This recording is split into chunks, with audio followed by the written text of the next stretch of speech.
dia diusir pulang. Nggak ada pengajian, nggak ada Islam Mi'raj, nggak ada batal. Nah, itulah yang terjadi informasinya.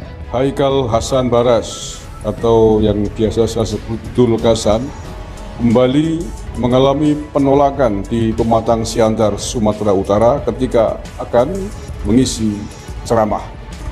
Mengapa Haikal Hasan kerap ditolak? Karena semua orang tahu siapa Haikal Hasan. Haikal Hasan adalah salah satu petinggi di 212 yang kabarnya sudah dipecat gitu ya. Dan dia adalah orang dekat dari Muhammad Rizik Syihab. Yang waras tidak boleh mengalah terhadap mereka, para pencoleng-pencoleng agama yang menjadikan agama sebagai alat politik.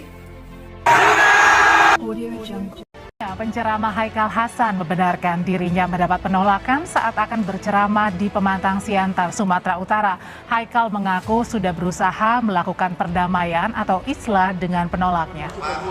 Yang jelas kan mau produk gitu. Ntar dulu, jadi Saya nggak mau berdebat, dulu mas saya. masalah pendengar. Udah. Saya tidak mau berdebat. Kalau saya berdebat boleh. Udah. Pak Boy, antum datang Pak. Apa? Ini ulama lu. Saya lagi bicara. Ini rumah Allah Pak. Antum tua antum. Ini rumah Allah. Sudah. Pikir. Rumah saya. Ini rumah Allah. Kata ibu-ibu yang tersisa itu, dia diusir pulang. Nggak ada pengajian, nggak ada Islam Mi'raj, nggak ada batal. Nah, itulah yang terjadi informasinya. Haikal Hasan Baras atau yang biasa saya sebut Dul Kasan kembali mengalami penolakan di Pematang Siantar, Sumatera Utara ketika akan mengisi ceramah. Mengapa Haikal Hasan kerap ditolak? Karena semua orang tahu siapa Haikal Hasan. Haikal Hasan adalah salah satu petinggi di 212 yang kabarnya sudah dipecat gitu ya. Dan dia adalah orang dekat dari Muhammad Rizik Syihab. Kita mau ngobrol-ngobrol, tiba-tiba ada Coci bilang, bang, apa Ustaz Haikal nggak masuk ke dalam masjid? Suruhlah salah satu Misbarudin. Nah, dia kenal, dia kan dari Jakarta, dia kenal dengan Ustaz Haikal. Masuk ke dalam, jumpain Ustaz Haikal. Nah, jadi mengajak, saya bilang tadi, ajak mau ngopi kita di sini, ngobrol di sini. Nah, udah, saya mau sholat dulu, kata Ustaz Haikal. Sholatlah, ditungguin sama si Misbarudin tadi.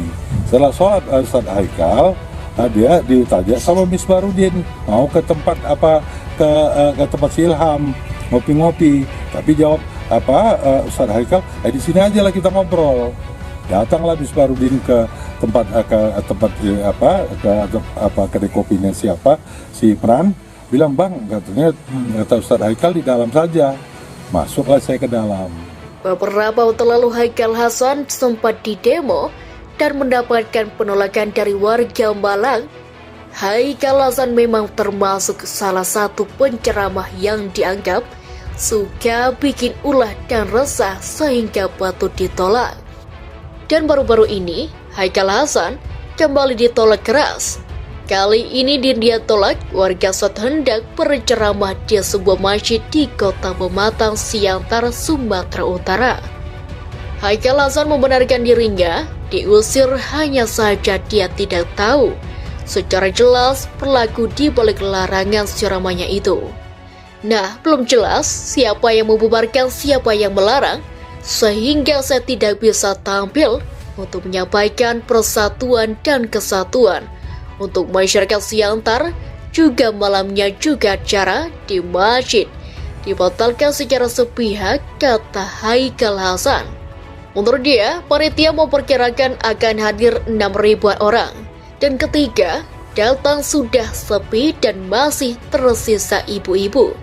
Kata ibu-ibu di sana, dia disuruh pulang, nggak ada pengajian, nggak ada Isra Mi'raj, batal. Begitulah informasinya, kata Haikal Hasan. Haikal Hasan heran karena sebelumnya Dewan Kemakmuran atau DKM dan panitia awalnya sangat semangat menyambutnya. Tapi jam 2 dini hari panitia ditelepon agar acara dibatalkan. Acara boleh dilaksanakan jika melengkapi persyaratan berupa surat COVID-19 yang tidak mungkin mempersiapkan dalam waktu yang sangat singkat. akhirnya saya tidak bisa bicara. Akhirnya itulah yang saya lakukan kepada Ketua DKM. Kata kita lihat ke depan, mudah-mudahan pada ada perbaikan. Dan ada klarifikasi jelas kenapa terjadi pembatalan sepihak yang sebelumnya semangat menyambut tapi detik-detik terakhir dibatalkan, dan siapa pula oknum-oknum yang menyampaikan ibu-ibu yang hadir untuk bubar-bubar, suruh pergi, ditunda, dibatalkan narasi sejenis. Saya juga nggak tahu katanya. Di satu sisi, Haikal Hasan seolah kena tampar lagi untuk kesekian kalinya.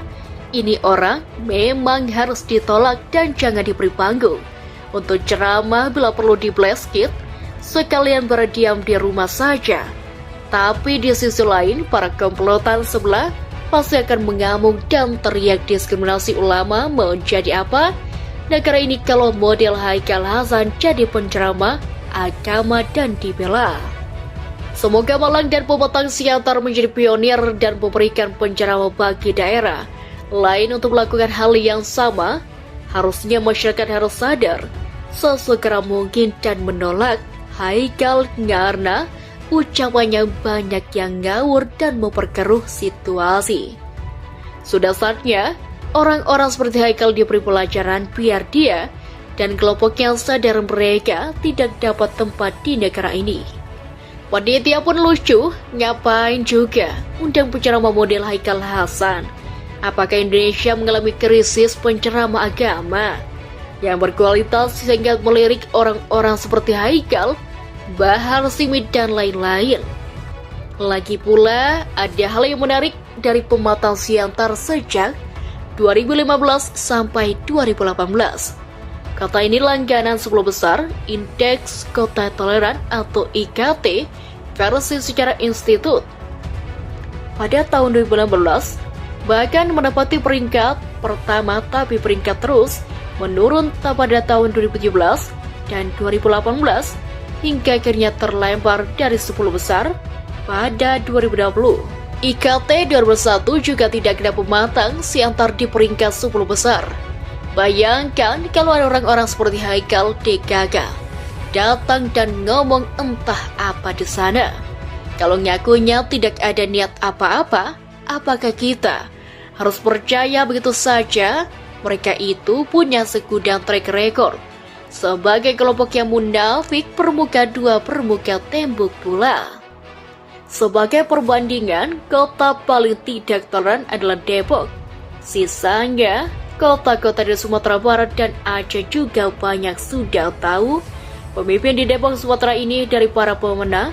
Semua ini bukan kebetulan dan nilai fakta yang miris, tapi betullah dadanya. Maka dari itu, kelompok intoleran harus diberantas dari negara ini. Mereka bisa melawan karena melindung di balik tembok kokoh bernama agama. Jangan diberi panggung tolakan dari mereka. Mereka tak dapat berkutik kalau tidak diterima di mana-mana, paling hanya bisa nonton TV di rumah. Sekali lagi, yang waras tidak boleh mengalah terhadap mereka, para pencoleng-pencoleng agama yang menjadikan agama sebagai alat politik.